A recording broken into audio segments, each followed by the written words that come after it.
Hello students, welcome to my YouTube channel savvy physics. हमारा chapter चल रहा है इलेक्ट्रोमैग्नेटिक वेव्स।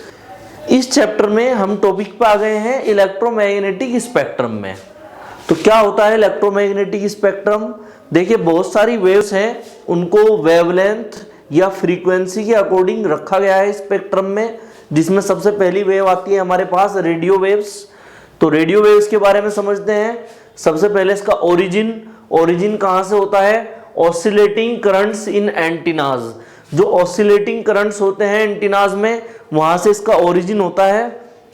वेवलेंथ रेंज जो होती है वो 1 मीटर से ज्यादा है, इसकी 1 मीटर से ज्यादा वेवलेंथ होती है। और frequency range less than 3 into 10 की पावर 8 हर्ट्ज। तो 3 into 10 की पावर 8 हर्ट्ज से कम फ्रीक्वेंसी होती है इनकी। देखिए, जो वेवलेंथ है वो सबसे ज्यादा रेडियो वेव्स की होती है, ठीक है। तो हम इसको क्या बोल सकते हैं? मैक्सिमम वेवलेंथ, ठीक है। तो यहां मैक्सिमम लिख देता हूं। वेवलेंथ क्या है इनकी? मैक्सिमम है। और फ्रीक्वेंसी जो होती है वो रेडियो वेव्स की सबसे कम होती है। तो फ्रीक्वेंसी क्या हो गई इनकी? मिनिमम, ठीक है। मिनिमम फ्रीक्वेंसी होती है। यूजेस हैं इनके। यूजेस क्या क्या हैं? Radio and TV broadcasting. Radio और टीवी जो ब्रॉडकास्टिंग होता है उसमें यूज होती है, मतलब लॉन्ग डिस्टेंस पे यूज होती हैं। जैसे रेडियो वेव्स हैं, वो रेडियो को चलाने के लिए, टीवी को चलाने के लिए, सेल फोन्स में यूज होती हैं। नेविगेशन जो होता है, जीपीएस इसमें होती हैं, और रडार में होती हैं, ठीक है। देखिए, दूसरा पॉइंट है माइक्रोवेव्स। तो माइक्रोवेव्स के बारे में समझते हैं। इनका ओरिजिन होता है स्पेशल वैक्यूम ट्यूब से और ऑसिलेटिंग सर्किट्स, दोनों से होता है। ओरिजिन स्पेशल वैक्यूम ट्यूब से कर सकते हैं या फिर ऑसिलेटिंग सर्किट से भी कर सकते हैं, ठीक है। इसके बाद वेवलेंथ रेंज है 1 मीटर से 1 mm। 1 मीटर से लेके 1 mm तक की इनकी वेवलेंथ रेंज होती है इसके बीच में।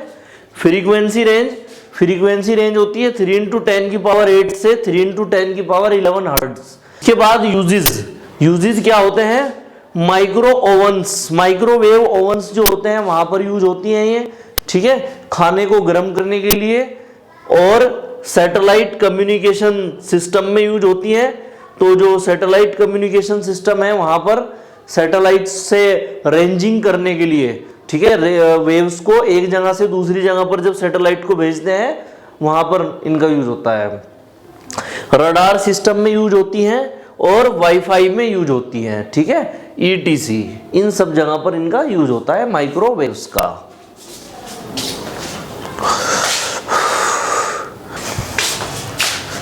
देखिए, इसके बाद आती है इंफ्रारेड वेव्स का ओरिजिन सबसे पहले समझते हैं। वाइब्रेशन ऑफ एटम्स या मॉलिक्यूल्स।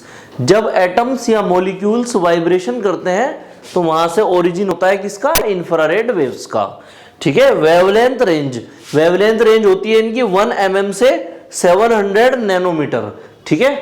तो mm मतलब मिलीमीटर, nm मतलब नैनोमीटर, ठीक है। फ्रीक्वेंसी रेंज होती है इनकी 3 into 10 की पावर 11 to 4 into 10 की पावर 14 हर्ट्ज। तो फ्रीक्वेंसी इनकी 310 की पावर 11 से 410 की पावर 14 हर्ट्ज। इसके बाद यूजेस हैं रिमोट कंट्रोल्स। जितने भी रिमोट कंट्रोल्स होते हैं वहां पर इंफ्रारेड वेव्स यूज होती हैं, ठीक है। नाइट विजन, रात को देखने के लिए इंफ्रारेड वेव्स का यूज किया जाता है। थर्मल इमेजिंग हीटर्स, जो थर्मल इमेजिंग हीटर्स हैं उनमें भी इंफ्रारेड वेव्स का यूज किया जाता है। नाइट विजन का यहां पर क्या मतलब है? जो व्हीकल्स होते हैं, व्हीकल्स की जो लाइट होती हैं, व्हीकल्स की लाइट में ये यूज होती है इंफ्रारेड वेव्स, ठीक है। जो येलो कलर की लाइट होती है वो येलो, ठीक है। देखिए, इसके बाद आती है विजिबल लाइट, ठीक है। विजिबल लाइट का ओरिजिन देख लेते हैं एक बार। इलेक्ट्रॉन ट्रांजिशंस इन एटम्स। जब इलेक्ट्रॉन ट्रांजिट होते हैं एटम्स के अंदर तो वहां से ओरिजिन होता है विजिबल लाइट का। इसके बाद वेवलेंथ रेंज, जो इनकी वेवलेंथ रेंज है वो है 700 नैनोमीटर से 400 नैनोमीटर, ठीक है। फ्रीक्वेंसी रेंज है 4 into 10 की पावर 14 से 7.5 into 10 की पावर 14 हर्ट्ज। और यूजेस जो है इनके वो है ह्यूमन विजन। देखिए ह्यूमन जो देखता है वो विजिबल लाइट की प्रेजेंस में देखता है, ठीक है, जो भी चीजें हमें दिखाई दे रही हैं वो सब। फोटोग्राफी में यूज होता है किनका, विजिबल लाइट का। इसके बाद ऑप्टिकल फाइबर कम्युनिकेशन, जो ऑप्टिकल फाइबर कम्युनिकेशन है वहां पर भी विजिबल लाइट का यूज होता है, ETC, ठीक है। तो ह्यूमन विजन के लिए मेनली यूज होता है, बट ह्यूमन विजन के अलावा भी फोटोग्राफी, ऑप्टिकल फाइबर कम्युनिकेशन, इन सब में यूज होता है किनका, विजिबल लाइट का। अगला पॉइंट है अल्ट्रावायलेट रेज या यूवी रेज बोलते हैं इन्हें, ठीक है। ओरिजिन जो होता है इनका वो इलेक्ट्रॉन ट्रांजिशन से होता है। इलेक्ट्रॉन जब एटम के अंदर ट्रांजिट करते हैं एक ऑर्बिट से दूसरे ऑर्बिट में, तब इनका ओरिजिन होता है, ठीक है। मोस्टली जो इलेक्ट्रॉन ट्रांजिट करते हैं जब इनका ओरिजिन होता है उस दौरान वो हायर ऑर्बिट से लोअर ऑर्बिट में करते हैं और वापिस सन से एनर्जी लेके वापिस फिर लोअर से हायर में चले जाते हैं, ठीक है। तो जब वो हायर से लोअर ऑर्बिट में जाते हैं इलेक्ट्रॉन्स, तब यूवी रेज का ओरिजिन होता है, ठीक है। इसके बाद वेरी हॉट बॉडीज जैसे कि सन, ठीक है, तो बहुत ज्यादा जो हॉट बॉडीज होती हैं जैसे कि सन, तो इनका वहां से भी ओरिजिन होता है, ठीक है। इसके बाद वेवलेंथ रेंज है 400 नैनोमीटर से 10 नैनोमीटर। फ्रीक्वेंसी रेंज 7.5 10 की पावर 14 से 3 into 10 की पावर 16 हर्ट्ज। और यूजेस हैं इनके, स्टेरलाइजेशन में यूज होता है, फोरेंसिक एनालिसिस में यूज होता है, टैनिंग में यूज होता है, और डिटेक्टिंग फोर्जरी ETC, डिटेक्टिंग जो होता है फोर्जरी उसमें यूज होता है। देखिए एक बात समझ लो यहां से कि कोई भी जो डॉक्यूमेंट्स होते हैं, जो इंपॉर्टेंट डॉक्यूमेंट्स या फिर जो मनी होती है, जो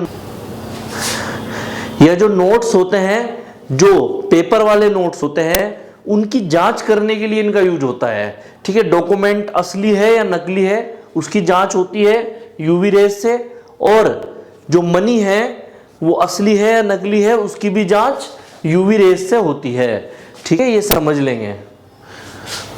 देखिए इसके बाद आ जाते हैं 6th पॉइंट में एक्स रेज का ओरिजिन समझते हैं। सबसे पहले ओरिजिन होता है sudden deceleration of high speed electrons.